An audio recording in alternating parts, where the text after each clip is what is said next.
what you saw in that first quarter, if anything that you can remember, like specifically, like what was good from that first quarter? So the thing that made me happy about this game was if you give somebody $16 million, make them run the ball often. And they kind of let Henry get into a rhythm. And that was good to see because once he got into that rhythm, he was shaking off, bro. Yeah. Like that, he shook off the whole game. But that first half, he was. Yeah, they wasn't taking him out and putting him in every 5 seconds. But it also made sense because the Cowboys can't stop the run.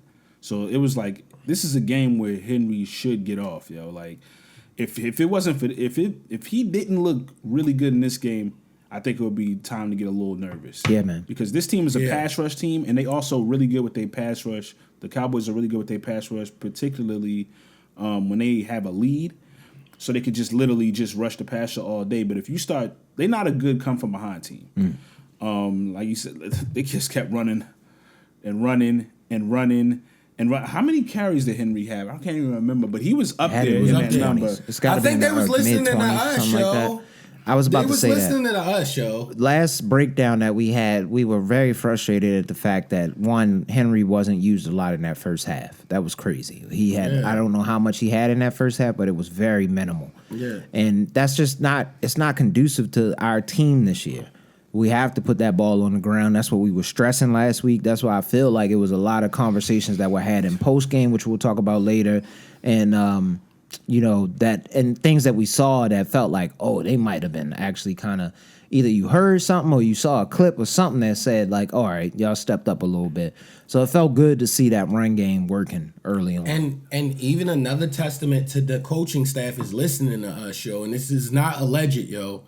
Y'all kept saying, yo, the line not blocking. They got to bring the triple option back. You said that like 47 times. The run option, bro. I've been saying that since we started this season. Pat Ricard, Derrick Henry, and Lamar. It's nothing you could do with that. What do you do?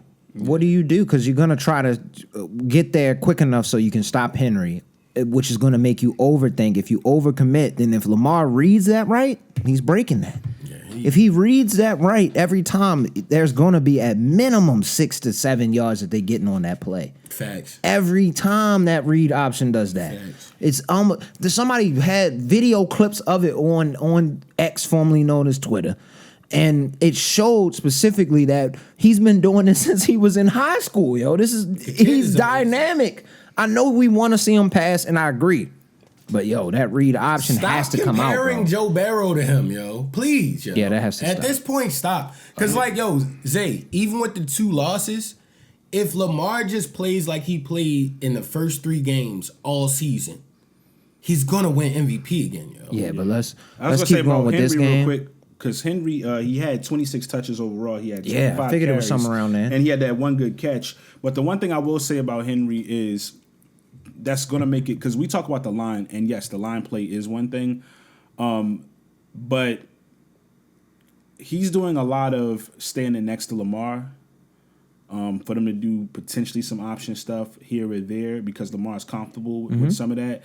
Derrick Henry really is a behind you, I formation type of power back. He's a power back. And we always talk about how he has to get a few steps in to really, really get shaken. Like when he's like right next to Lamar, it's kind of a weird position for him that he's not really used to. He's a classic type of back. Yeah. So when you notice this last game when you seen him, it's more in his. That's why, if you ever notice, he's like way beyond where other running backs even are in the back. He's really far back. So when he get that ball, he has a full head of steam. He already got about 10 yards on you. Yeah. So what they have to do is, as the year continues to go along, is figure out how to have Lamar be comfortable with him on his side, because you don't want to keep taking him out, because you want to keep the threat there, but also just do some I formation standard.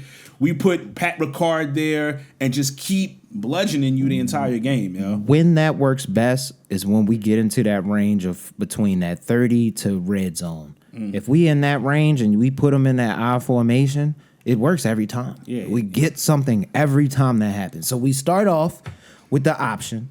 Maybe mix it up a little bit here and there throughout the field. But once we get down to that 30 to 20 to 25, 20, 30, 25, 20 range, we start doing that I formation. It's unstoppable. There's nothing you can do once you have Project Pat back there with Henry. Yo. Pat Ricard is who I'm saying is Project Pat for people who don't know. Yes. And then Henry back there. Yeah. That package is great. The Husky package, we always call it. What do you do? Stocky runs only, sturdy runs only. You can't do anything against that, man. It's Yo, and aggressive. every run in the first and second quarter look ultra sturdy.